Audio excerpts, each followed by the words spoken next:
Presentació aquest divendres 8 de juny del 2018 del llibre Premi de Recerca Vila d'Esparreguera 2017 a la Sala d'Actes de Can Pasqual. Un llibre que porta per a nom Roques i agulles monolítiques del massís de Sant Salvador de les Espases, treball d'investigació premiat dels germans Albert i Òscar Massó Garcia. L'acte de presentació comptaria amb les paraules del José Manuel Ortí, regidor d'Entitats, Cultura i Festes, i de la Mariona Masferrer, regidora de Memòria Històrica. Posteriorment, amb les intervencions dels dos autors d'aquest interessant treball de recerca i catalogació.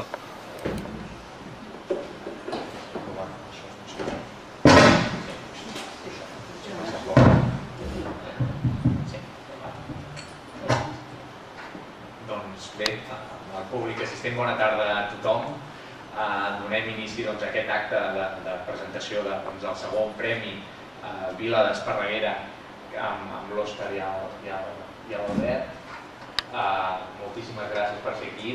Estem molt contents de poder publicar aquesta segona obra que ja vam iniciar aquest premi l'any passat amb un llibre dedicat als metges de la Puda, exactament.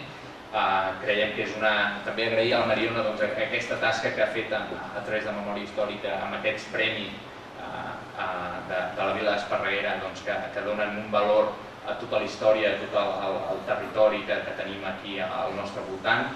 I res, nosaltres agraïts que això vagi quallant i que vagi prosperant com a premi, que tinguem moltes més obres, i destacar el valor i la utilitat d'aquesta obra.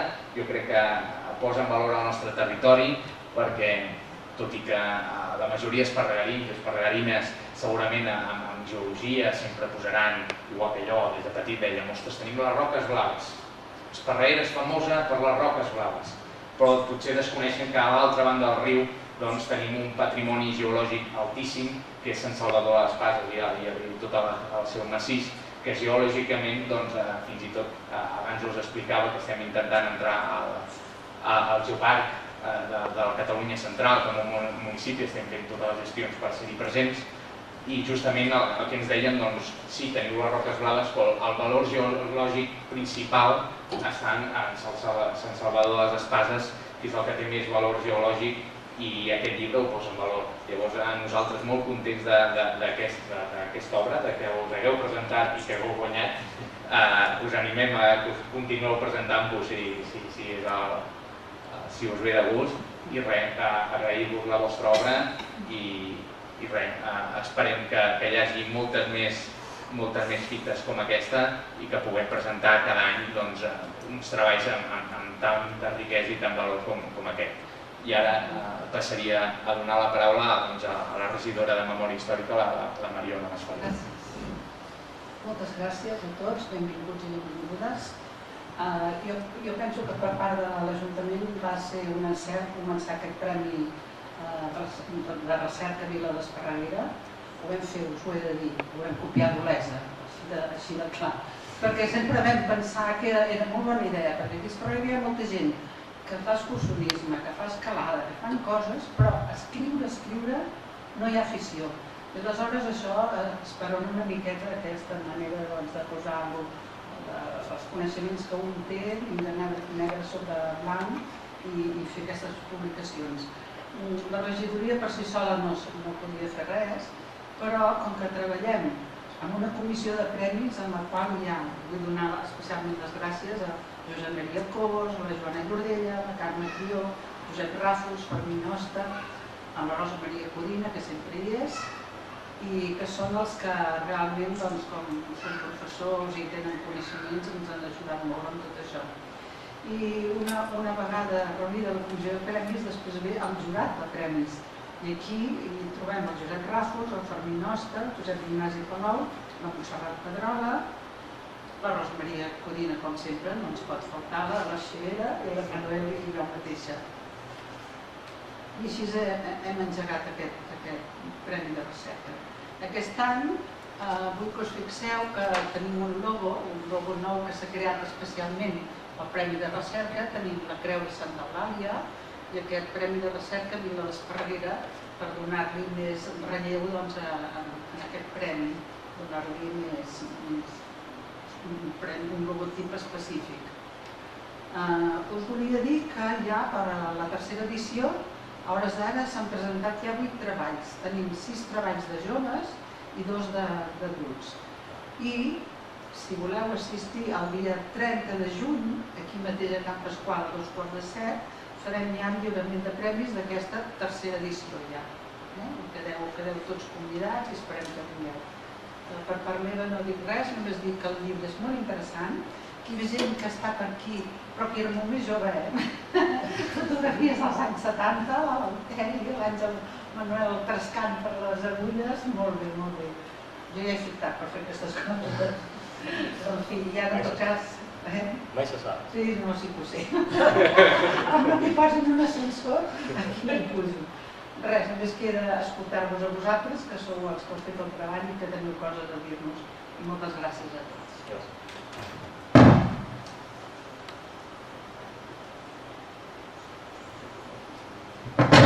Hola, doncs, bona tarda a tots. Gràcies per assistir a la presentació. Ens fa molta il·lusió poder presentar el llibre. Gràcies en primer lloc a l'Ajuntament per organitzar aquest premi i al jurat per atorgar-nos. Ens sentim molt contents i molt orgullosos de tenir-lo, sobretot tractant-se d'un massís, que és el que va el llibre, que ens estimem molt, com és Sant Salvador de les Espases, el qual coneixem des que realment érem adolescents. Aquí vam començar a fer els nostres inicis d'escalada, Sant Llorenç del Munt, Montserrat, però Sant Salvador també té un lloc. Si us sembla bé, comencem a passar el passi del PowerPoint del llibre i així veureu de què va.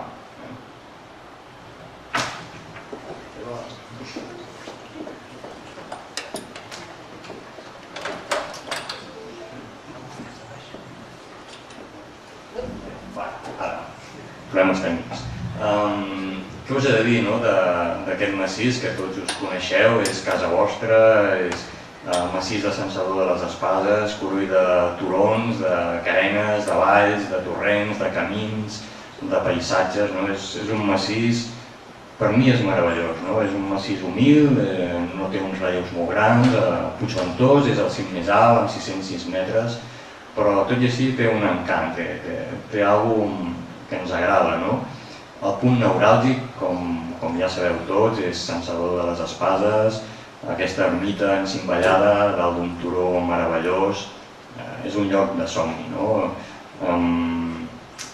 curull de camins, de boscos, de roques, i aquest és el punt on ens centrem, les roques, les agulles monolítiques que formen part del paisatge de Sant Salvador de les Espases i que, com a un element natural que existeix en el paisatge, també és digne de ser valorat, de ser considerat i de tenir en compte. I en això ens basem. Aquí les tenim, dalt d'una roca gaudim dels paisatges, d'unes perspectives diferents i tot això ens porta una visió diferent del massís. Parlar de roques, d'agulles monolítiques, en el fons és parlar de la història de l'escalada d'un massís, perquè quina cosa no és més lògica que emprar l'escalada per arribar al cim d'una roca, d'una agulla. És on l'escalada està per mi més justificada que mai. Una paret, potser pel darrere pots pujar caminant, però una roca no. Per això parlar de roques i agulles és parlar de la història de l'escalada, en aquest cas del massís de Sant Salvador. El massís de Sant Salvador té una història d'escalada també. El que passa és que és una història en comparació amb altres massissos com Montserrat, com els Pirineus, que és molt tardana per una manera. Els primers símptomes, els primers inicis que estan documentats són dels anys 1970. Concretament en el Serrat Rodó, popularment coneguts per tots com Tossal Rodó, però potser toponímicament més correcte dir-li Serrat, i en això ens hem basat també per anomenar-lo. Aquí és on es comença a forjar la història de l'escalada del massís, als anys 70, per escaladors joves en aquella època d'Esperit, avui també encara ho són, d'Esparreguera, com són l'Elteri Navarro a l'esquerra i el Josep Grau a la dreta. Aquests dos nois es van fixar en el Tossal, ja tenien cert bagatge en la muntanya, eren joves per això, començaven a fer els seus pinitos, per d'una manera, i es van fixar en aquesta paret i van dir, ostres, recuperem les imatges. I van dir, anem cap allà, no? Els atreia molt. Rondava l'any 72, ells es van fixar en l'esperó de l'esquerra de la paret sud del Tossal, van dir, anem a obrir aquest esperó tan maco, però van arribar allà i es van trobar que algú ja hi havia anat, van dir, ostres. Però, bueno, és la primera experiència escalatòria oficial del massís que es coneix.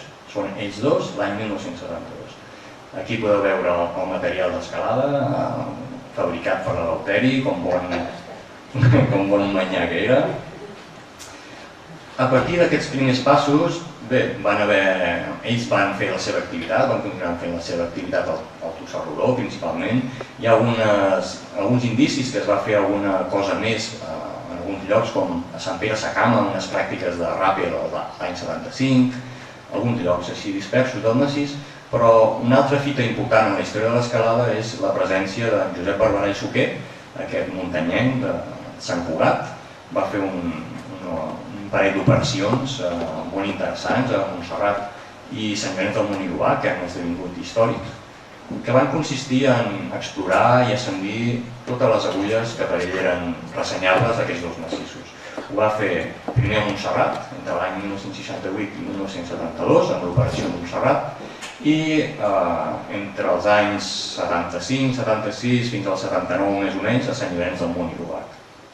Com a resultat d'aquestes exploracions, ell va escriure i editar dos llibres, Montserrat pam a pam i Sant Llorenç pam a pam. En els dos descriu totes les agulles, totes les roques i les vies d'escalada que ell va considerar.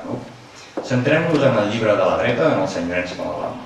Aquí podem veure que en el subtítol del llibre ell anomena Sant Llorenç del Munt, Serres de l'Obaquí del Cairat.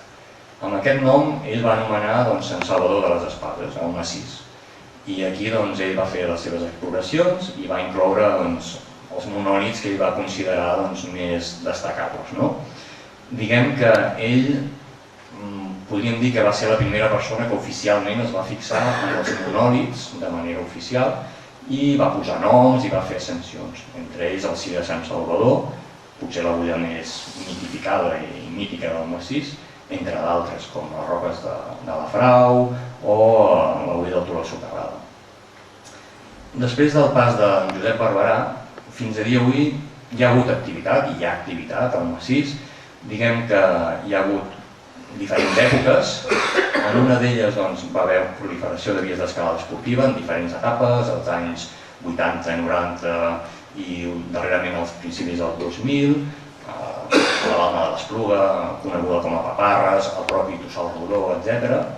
I vies de caire clàssic, de diferent mena, entre els quals destaca darrerament el Genís Hernández, que ha fet una activitat des de fa anys molt important, i el Marcel Millet, per descomptat, que eleven el llistó cada dia més. Durant aquests anys també hi ha hagut una exploració més exhaustiva, més partint del treball fet per en Josep Barberà, de pam a pam, de búsqueda d'aquests monòlits que l'home es va deixar o no va saber veure. En aquest sentit, han aparegut bastants. En aquest sentit, el meu germà i jo hem ficat fil a l'agulla, més mai ben dit, i hem anat traient monòlits i ens ho hem passat bé explorant i trobant i catalogant. A partir d'això vam arribar a les següents conclusions, que són les que ens van portar a presentar el treball aquí a Esparreguera, i és que després de gairebé 40 anys ja era hora que es fes una revisió, una actualització del treball que va fer Josep Barberà. En el seu llibre, pocs monòlits del massís estan catalogats. Llavors calia allò mirar-s'ho bé. Diguem que està molt lligat al poble, al municipi d'Esparreguera. De fet, a Cantuella, un dels centres històrics del massís, pertanyen al tema municipal. El sostre municipal és el Serrat d'en Socarrada i Sant Salvador també té la seva part d'esparreguerina. Per tant, té molta presència del municipi. També vam pensar que havia de ser un catàleg acurat, fos rigorós, no havia de ser una cosa feta ràpidament, sinó amb cara i ulls. De fet, el massís fa més de 20 anys que el coneixem i que anem visitant-lo i teníem ja molta feina feta, però volíem actualitzar-la. Fent aquest treball de camp, hem arribat a comptabilitzar unes 105 roques i agulles monolítiques, i a part del treball de camp també vam fer una recerca històrica contactant amb els primers escaladors d'aquí d'Esparreguera i d'altres indrets, i també visitant algunes biblioteques i centres excursionistes. També la conclusió que vam arribar és que no havia de ser una guia d'excursions ni d'escalada. Realment és un catàleg, cataloguem les roques i agulles i les presentem.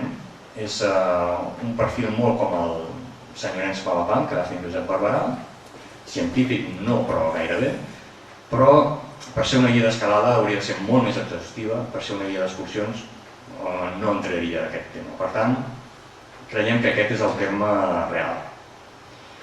I a partir d'aquí va esdevenir el llibre i us deixo amb el meu germà que us parlarà de l'estructura.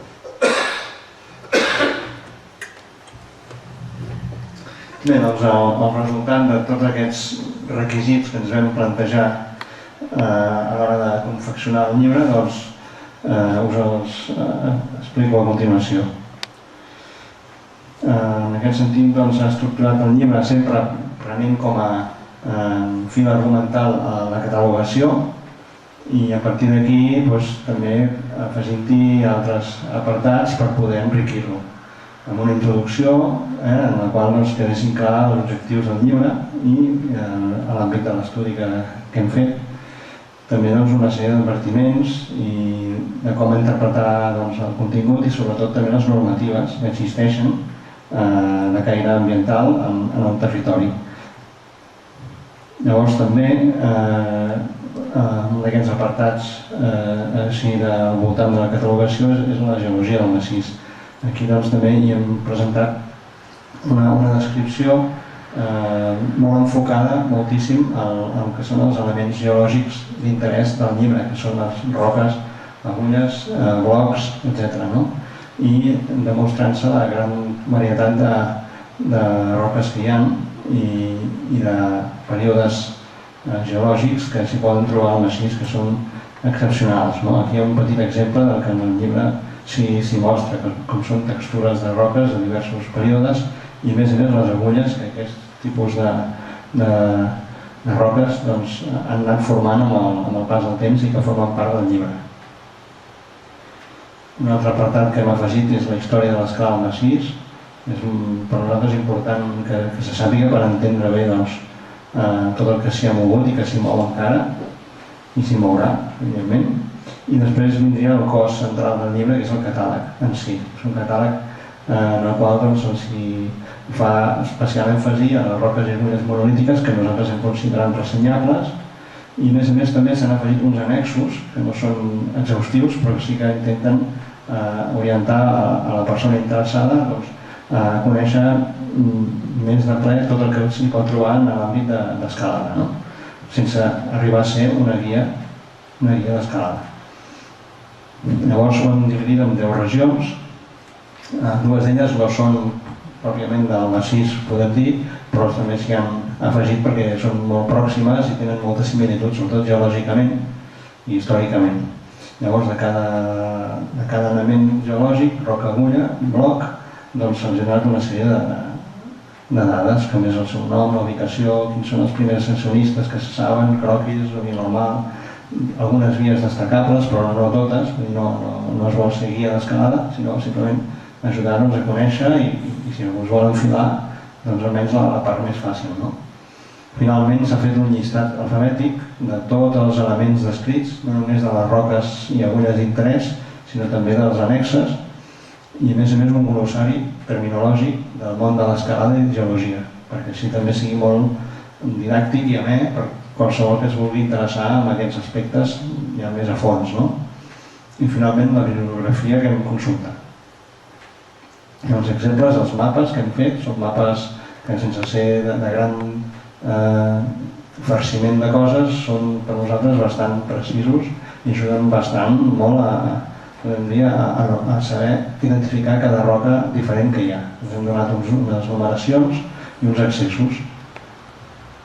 Llavors també uns croquis que són fets per cada roca i agulla i que a més s'hi donen les dades que hem dit, les dades d'ascensió, les vies normals, que vol dir la més fàcil ascens, però també si hi ha alguna d'interès que hem cregut adient posar-la, però evidentment sense ser exhaustius amb totes, perquè no hauríem pogut acabar el treball i hauria estat un àmbit més de guia d'escalades, que això doncs és una altra obra que s'hauria en el futur publicar. I a part d'això, els aspectes històrics, també de la fauna, botànics, espeleològics, que també s'han anat incloent dins del llibre, allà on hi ha un cert interès en això.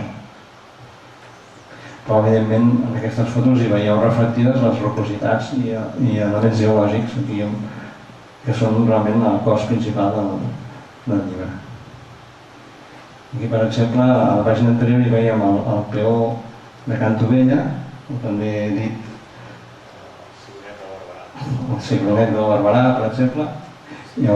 Cada roca també té més d'un nom, això ja ho hem de dir, tot i que prevaleixen els noms dels pioners, de les persones que són els primers que han ascendit. Amb això donem gràcies, sobretot amb en Genís Hernández, que ens ha donat una documentació molt important en aquest aspecte. Aquí també veiem a l'esquerra del sector de Sant Salvador amb les roques de la Frau i a la dreta el Ciri, que podem dir és l'agulla més emblemàtica i també difícil d'ascensió de tot el massís, que està situat a les espases de baix. Aquí també veiem altres llocs, a l'esquerra dalt agulla de Calcària, que està situada en el sector de la Puda.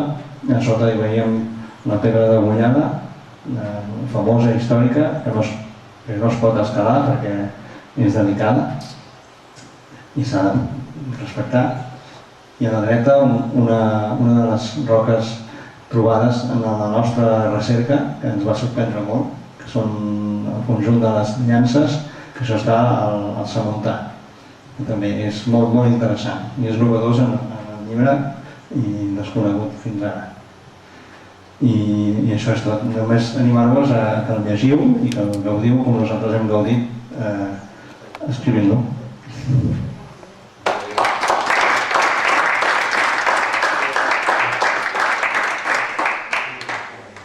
Jo crec que ara aprofitaríem, si el públic assistent vol preguntar alguna cosa, ara seria el moment.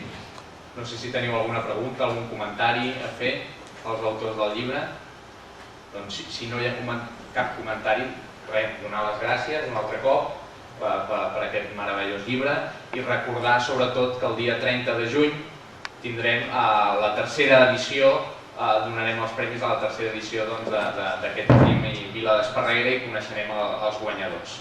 Res més, 30 de juny, a 6:15, aquí a Can Pasqual, tercera edició dels Premis Vila d'Esparreguera. Moltíssimes gràcies a tothom. El llibre que es vegi. Que fem cadascú. És el tot. Sí? Ells es posin al centre, poseu-vos al centre. Vosaltres al centre.